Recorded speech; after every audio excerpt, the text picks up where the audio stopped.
Hello hi. ചിലരെന്നോട് ചോദിച്ചിട്ടുണ്ടായിരുന്നു ചേച്ചി അന്ന് വീണതിന് ശേഷം എങ്ങനെയുണ്ടെന്ന്. അപ്പോൾ അതിനോടുള്ള ഒരു മറുപടി ആയിട്ടാണ് കേട്ടോ വന്നിരിക്കുന്നത്. ഇന്ന് ഹോസ്പിറ്റലിൽ പോയി, ക്ലാസ്സിൽ പോയില്ല, നമ്മുടെ പറവൂരാണ് പോയത്. ഡോക്ടറിനെ ചിലപ്പോൾ പലർക്കും അറിയാൻ പറ്റുമായിരിക്കും. അപ്പോൾ എക്സ്റേ എടുത്തു. എല്ല് രോഗവിദഗ്ധനാണ്. അപ്പം എക്സ്റേ എടുത്തിട്ട് എക്സ്റേയിൽ എല്ലുകൾക്കൊന്നും നമുക്ക് പ്രശ്നമൊന്നുമില്ല, ഒന്നും പറ്റിയിട്ടില്ല, ക്ഷതമൊന്നും ഏറ്റിട്ടില്ല. പക്ഷെ ഞരമ്പുകൾക്ക് എന്തൊക്കെയോ പ്രശ്നങ്ങളുണ്ട്. അപ്പം അതിന് വേണ്ടിയിട്ടുള്ള മെഡിസിൻസ് ഇപ്പം തന്നിട്ടുണ്ട്. അതുകൊണ്ട് ഇന്ന് ക്ലാസ്സിൽ പോയിട്ടില്ല. അപ്പം അതിൻ്റെ മെഡിസിൻസ് ഇന്ന് മുതൽ സ്റ്റാർട്ട് ചെയ്യാണ്. അപ്പോൾ ഓടിയും ചാടിയും ഉള്ള വീഡിയോസ് കുറച്ച് നാളത്തേക്ക് ഉണ്ടാവില്ല. സ്റ്റെപ്പ് കയറരുത്, പിന്നെ നമ്മൾ കുമ്പിട്ട് നിവർന്ന് ഒന്നും ചെയ്യരുത് എന്നുള്ളതൊക്കെയാണ് ഡോക്ടറിൻ്റെ ഇൻസ്ട്രക്ഷൻ. അപ്പോൾ അതനുസരിച്ച് നമ്മളൊന്ന് ശ്രദ്ധിച്ചു കഴിഞ്ഞാൽ മാറാവുന്നതേ ഉള്ളൂ, മെഡിസിൻ എടുത്താൽ മതി എന്നാണ് ഡോക്ടർ പറഞ്ഞത്.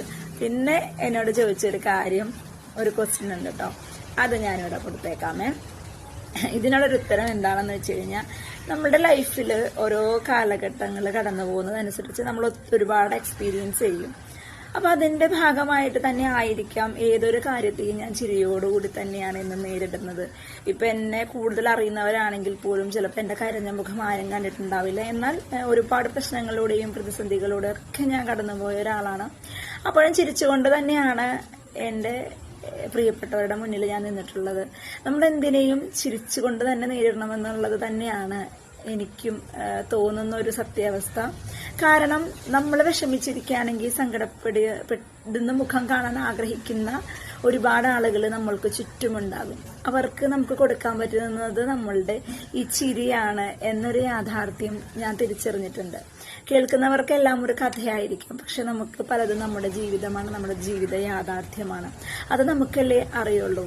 എന്ത് വലിയ പ്രശ്നങ്ങളുണ്ടെങ്കിൽ പോലും, ടെൻഷൻസ് ആയാലും കാര്യങ്ങളായാലും, നമുക്ക് അത്രയും അടുത്തവരുടെ മുന്നിൽ നമുക്ക് കരയാം, ഉള്ളു തുറന്ന് നമുക്ക് കരയാം. പക്ഷെ അതിനേക്കാളൊക്കെ അപ്പുറം നമ്മുടെ ചിരിച്ച മുഖമല്ലേ എല്ലാവരും കാണാൻ ആഗ്രഹിക്കുന്നത്. എന്നും കാണുമ്പോൾ നമ്മൾ ചിരിച്ചുകൊണ്ട് തന്നെ ഒരു ചിരി കൊടുത്തു കഴിഞ്ഞാൽ അതിലൊരു എന്തോ ആ ഓപ്പോസിറ്റ് നിൽക്കുന്ന ആൾക്കും തിരിച്ച് നമ്മളെ കാണുമ്പോൾ ഒരു പുഞ്ചിരി ഉണ്ടാവും അല്ലേ. ആ പുഞ്ചിരിക്ക് ചിലപ്പോൾ അയാൾക്കും ഒരു സന്തോഷമാവും, നമുക്കും ഒരു സന്തോഷമാവും. നമ്മുടെ ദുഃഖങ്ങൾ കേൾക്കുന്നതിനേക്കാൾ ഒക്കെ ഇഷ്ടം നമ്മുടെ ചിരി കാണുന്നതല്ലേ. മറ്റുള്ളവരുടെ മുന്നിൽ ഇന്നും ചിരിച്ചുകൊണ്ട് തന്നെ ജീവിക്കുക. പ്രശ്നങ്ങളും പ്രയാസങ്ങളും ഇന്നും മനസ്സിൽ തന്നെ സൂക്ഷിക്കുക. നമ്മുടെ വേണ്ടപ്പെട്ട ആളുകളോട് മാത്രം നമ്മുടെ മനസ്സിലെ വിഷമങ്ങളും പ്രയാസങ്ങളും പങ്കിടാനായിട്ട് ശ്രമിക്കുക. മറ്റുള്ളവർക്ക് കഥയാവുന്നത് നമുക്ക് ജീവിത യാഥാർത്ഥ്യമാണ്. ചിരിക്കുക, എപ്പോഴും ഹാപ്പി ആയിട്ടിരിക്കുക. അപ്പൊ അത്രേ ഉള്ളൂ. Bye bye, love you, take care.